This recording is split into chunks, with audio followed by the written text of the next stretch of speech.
Hello all. Wanted to show you guys my latest little project on my PS3. I made my own water block for it to keep it cool. I had a yellow light of death happen to it about a month ago, and this is actually my second one. My first PlayStation 2 I got about 2 years ago, and had it for about a year working, and then the game started locking up. Did some research and found my Blu-ray laser went out on it. I bought it used off eBay, and I was debating on should I fix it, buy a new drive, or try to put a new laser in. See what what was the cheapest, and I wasn't in a hurry to fix it. I had a lot of other stuff going on, and a good friend of mine brought me this one over to play with him on, so I kind of put it off to the side. Now it's just a dedicated Netflix / PS1 / DVD player I use in the living room, so I might not even fix it. I got two more besides this 40 gig PS3 that have the yellow light of death I might tinker with, so I'll probably just not even mess with it. It's a 160 gig. I got it on that one. This one right here is a 40. So like I was saying, I had a yellow light of death, and started reading up on it and ways to fix it, and watched a couple videos on YouTube but using the not the digital type heat gun. I didn't have that, what I was trying to say. You have to excuse me. I just eat some cookies. A friend of mine had the old $15 Harbor Freight cheapo high and low. So I told myself, if I get the thing to work with that heat gun, if I can get it at least cut on, I'll try to figure out a way of keeping the unit cool. So, needless to say, I put it all back together once I got doing the reball. I didn't put it back in the case. I actually plugged in the power supply, the DVD drive, all the stuff that needed to be plugged in. I didn't put the heat sink back on the original one. As you can see, that's the original heat sink for it right there. There's two of them. And I don't understand why, that's how these things get, is they use these things. These things are designed to fail anyway. But I kind of started thinking, I was researching, off topic, guys, it's been a long day, researching water blocks. I started, looking on the internet, how they're made, and found the price tag a little bit too steep for me. I was like, I'm not paying $100 damn bucks for no damn water blocks and radiators and all that crap, and, I could probably figure something out, do it myself. So I got a little welding background, so I had some scrap metal laying around, and got started figuring out how I needed it. And what I did was, I got an 80 gig right here motherboard, and figured out, through the videos, what's the main culprit, which is these two chips right here. And what I did was I took some measurements. I went out 1/16 of an inch out on both sides, all the way down, and 1/16 of an inch. I want to keep the block between the two mounting bolts, of course. So got all my calculations and thought what kind of metal I needed to use, and thought that maybe if I use a 1/4 inch thick piece of flat metal, that might keep it from overheating as fast. So had me a 1/4 inch thick piece of metal, got my dimensions, I started with it, cut it out, and I found me some I guess it's 18 gauge metal. And what I did was I just made a chamber. Man, this lighting sucks. It's actually about 6.5 inches long. I didn't make two blocks. That would have took too much time, and I've seen on some of the water blocks on the internet that they actually have channels going through them. I just made this hollow. I didn't, after I made it, you know, it was kind of on the fly when I made it, you know, 3 inches tall. I was like, you know, after I did it, I was like, why the hell did I make it so tall? I wasn't planning on putting it back in the case from the get-go because of the heat, you know, how they hold heat. And I wasn't going to use, of course, you know, I wasn't going to use the original heat sink, but started playing around, cutting the metal up, and this is what I got. I found some stainless steel hose adapters. They look like the kind for airlines. I think I think they were for hydraulic. They were like almost 3/8 size. So I cut them off, drilled the holes in the side, welded them in place, and used standard hose clamps, the smallest I could find, and tightened the shit out of it. And this is where I got it at right here, showing you. That's where my water's going in the block. I got it real low, right? Actually, where the hose piece comes out, I got it down right by the plate, the quarter inch plate, towards the back. I got it up kind of high.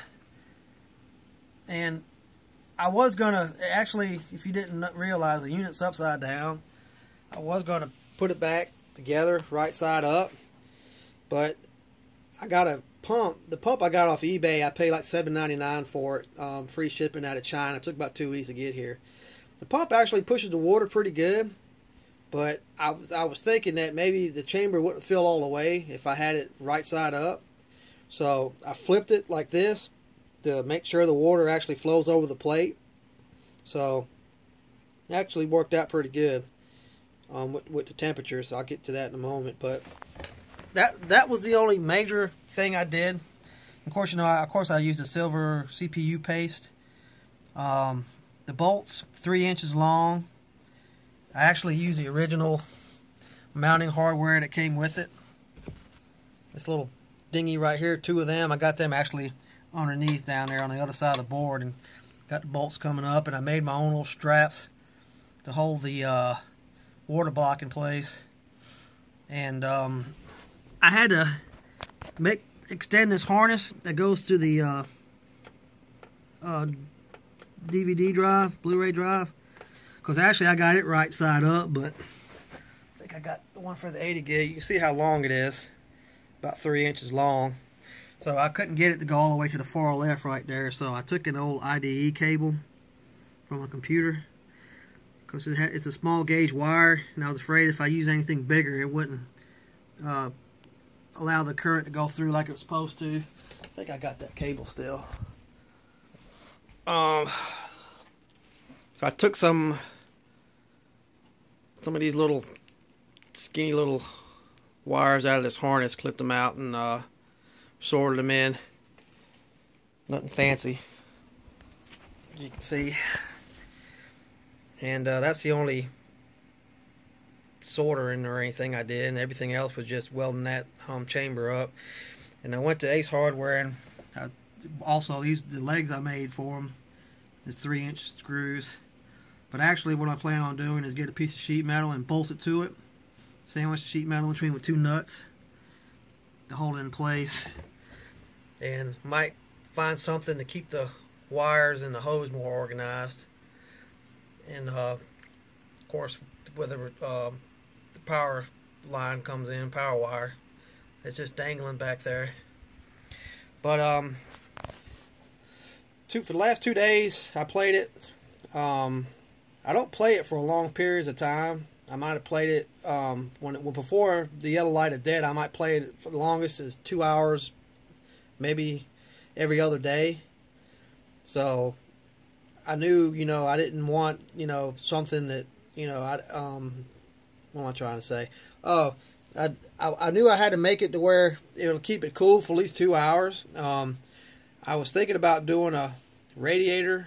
I got a 1-row evaporator I found. It's got 3/8 tubes, copper tubes, hairpin tubes going through the fins, and cut a 6x8 section out of it. I just got expanded tubes and put some U-bends in it to make it like one circuit, kind of like a transmission cooler. I thought about doing that until I tried the bucket, and if my next one I might just actually do a radiator.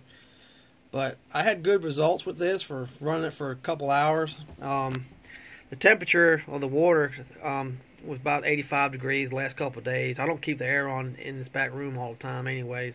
Central air. This the farthest room of the house from the air conditioner, so it, you know, you have to run it all day. So anyway, it was 85 degrees when I first cut it on, and after 2 hours of play, it went from 85 to about 98 degrees. It didn't even hit 100 for the last 2 days. And on the forums, I seen people saying a normal operating temperature is 120 degrees. I may be wrong, but I don't know. I mean, that's what I found, you know, on the forums. But for it being less than 100 degrees, the water, I think I'm pretty good for what little bit I play the thing on any given day. So I got the bucket from Lowe's. I paid like $5 for it with the lid. Paid like $4 for the thermometer at Harbor Freight. Like I said, I told you the pump was $7.99 free shipping. You can see the water's flowing pretty good out of it right there. The water's a little brown because it's all regular steel. It's not stainless. That's one thing I wish I had. I wish if I do it again, I wish I had access to some stainless steel and some stainless steel welding wire. That'll probably cut down on the water being brown. When it's sitting in the water block when not in use, it's probably going to start, you know, over time getting more and more browner. But I can live with it. If I have to, I'll change it out periodically. But it ain't, you know, for now, I'm not even worried about it. Thinking about later on making a case for it, like a top. I'm not sure what I want to make it out of yet. Maybe a pizza box or something something cheesy, you know. You know, it's got a bucket of water keeping it cool, for Christ's sake. So, but I'm pretty happy with it. Like I said, it ain't getting hot like it used to. I know that on the left-hand side is like 4 chips right there. You can see the little brackets poking out of the frame. Those little pads, they got little rubber pads in between the chip and those little brackets, like for a heat sink. I keep a little fan right there. I periodically blow it from there to the power supply, because you see the power supply is down there. Ain't got no air flowing through it, so I might it'd be cool if they made something like that oscillating, that small. I can go back and forth with it. And that fan right there really don't do jack shit. That's the original one, but I'll leave it on there anyway for that one. This one right here, that's got a rubber pad on it. That joker right there gets hot too, but for what that fan right there does, it keeps it pretty cool. So I gotta find a way to mount that to the case. But that's all I could think of, and you know, long term what I'm gonna do to it. I'm interested to know if I make a radiator with a smaller reservoir, of course, if it's gonna, you know, make any difference with keeping it cool. You know, if I go smaller, I guess I'll find that out as I go. That might take me a little while, but I'll try to shoot some video on it. I wish I took more pictures, but anyway, hell, all I did was weld up a box and put two hose barb things on it. You know, so I mean, wasn't you know, something that, you know, takes a rocket scientist to build. Maybe other people might take the idea and come up with their own. But this is how I plan on running it for now on. I got the room for it. I got a 46-inch TV I need to get fixed. So fortunately, I'm using an old school 27. I can stick that bucket and system up there. You can see all I run is old school consoles. Those old JVC XI. I got a just in case you're wondering, I got an 80 gig hard drive, and I got that soft mod of that PS2 Dreamcast. You know, it plays bootlegs. I got an old Game Hunter from 2000. Got a mod chip back there. That's, you know, had that since 2098. I bought the system, and I had that chip since 2000. So had that for a real long time, and got old NES. I had like 150 carts. I got got them sitting, old Atari 2600. I got a 200 gig hard drive on that Xbox, and I got it soft modded too. So I like tinkering with stuff, especially, you know, this game console stuff. I don't plan on buying a PS4 or a Xbox One anytime soon. Like I said, it was 2 years ago I finally got a PS3, and you see what kind of problems I have with them. But I've been hearing good things about them not screwing up. I have to read up on them whenever I decide to get one. I'm usually the last one to buy one. Like I said, I bought this, and they probably had the PS4 fixing to roll out. But I got a 60 gig and an 80 gig, like I was saying before, for that board. It's backwards compatible. I'm gonna fix it up, and I don't know if I'm gonna water cool it or make it original for my wife to play. But if you guys got any ideas or suggestions, just give me a holler on here and on YouTube, and hope somebody might come up with something different. Maybe I can try another way of cooling it. But that's all I can think about. And y'all take care.